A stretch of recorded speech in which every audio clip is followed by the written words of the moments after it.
This is Dr. David Schein, and welcome to Business Law 101. So the chapter begins, one of the biggest intellectual property cases in history, goes back quite some time now, and that is the Supreme Court decision involving Samsung and Apple. This is a $1 billion award against Samsung in favor of Apple. And as you can see here, it's on hold. Basically, I think it's kind of moron city. I don't know why anybody thought this was not going to happen.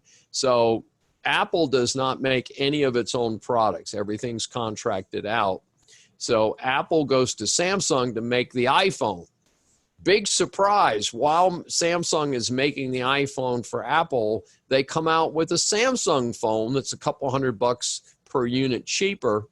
And Apple sues them and says, well, wait a minute, we gave you the information so you could manufacture the product for us, not so you could take our information and create your own blockbuster sales operation. So it's a pretty ugly case, but it underscores an important point that it's important in many cases to control your manufacturing. So one of the other things we want to talk about is, remember, we talked about real property, personal property. Personal property is divided into tangible and intangible.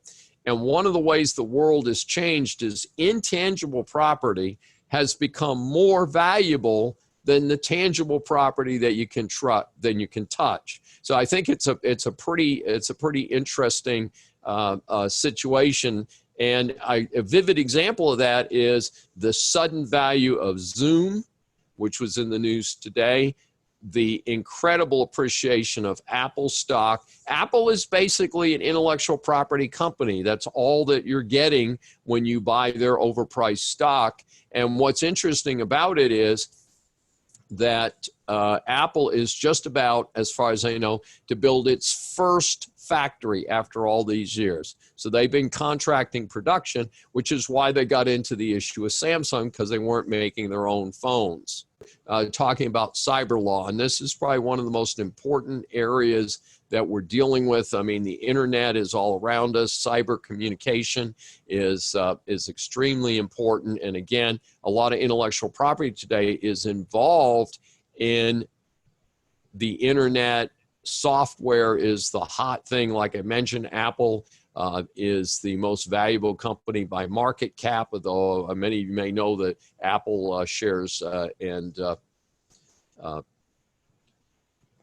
Tesla shares dropped very sharply over the last couple of days, but I think that's probably a short-term situation.